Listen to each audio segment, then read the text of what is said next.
Era il 28 dicembre 1908, quando all'improvviso apprendemmo il disastro di Messina.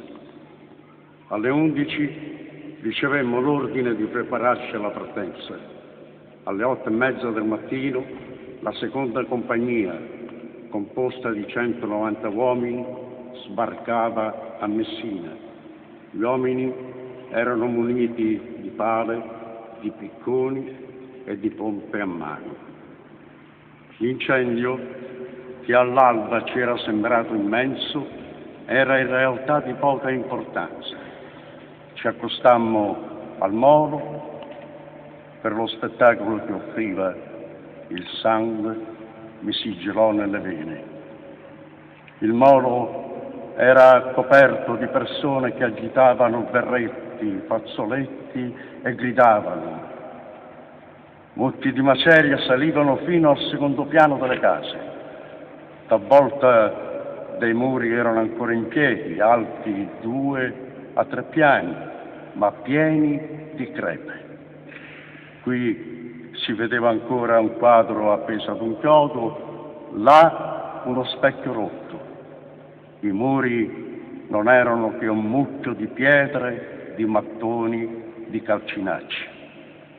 Il molo è dissestato, il suolo crepato e gli abitanti, il terrore è dipinto sopra i loro visi, occhi stralunati, capelli in disordine, invece di vestiti dei cenci, coperte o lenzuola, degli infermi feriti, straziati con contusioni al viso e alle mani.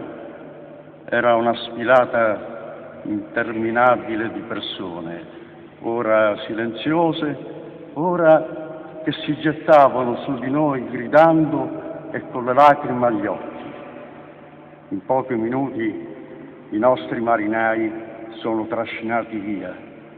Venite al più presto, datemi degli uomini, mio padre è sepolto sotto le macerie. Datemi 4 uomini, i miei bambini stanno per morire.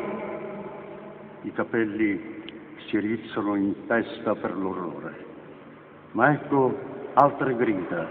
Pane, pane, non mangiamo da 2 giorni. Subito, aspettate un po'. Se non avete pane, perché siete venuti? E tuttavia sentivamo che non era colpa nostra. In 1 ora o 2 le marmitte erano a terra e si preparavano la semola, i biscotti e le gallette. Come era felice quella povera gente di avere del pane nero. Un ragazzino mi abbracciò e mi si appese al collo per ringraziarmi di un pezzo di pane. Una giovane mi si avvicinò correndo, gridando e gesticolando. Capii che le servivano degli uomini. Presi 4 marinai e corsi con lei.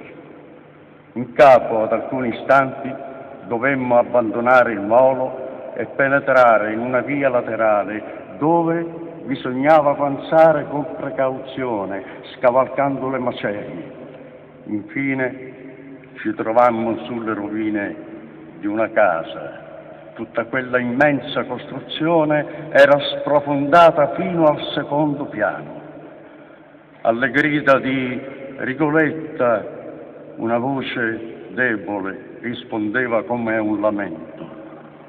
Era la voce della ragazza che cercavamo. Su di lei c'era un armadio mezzo rotto, tutto coperto di rottami e calcinacci.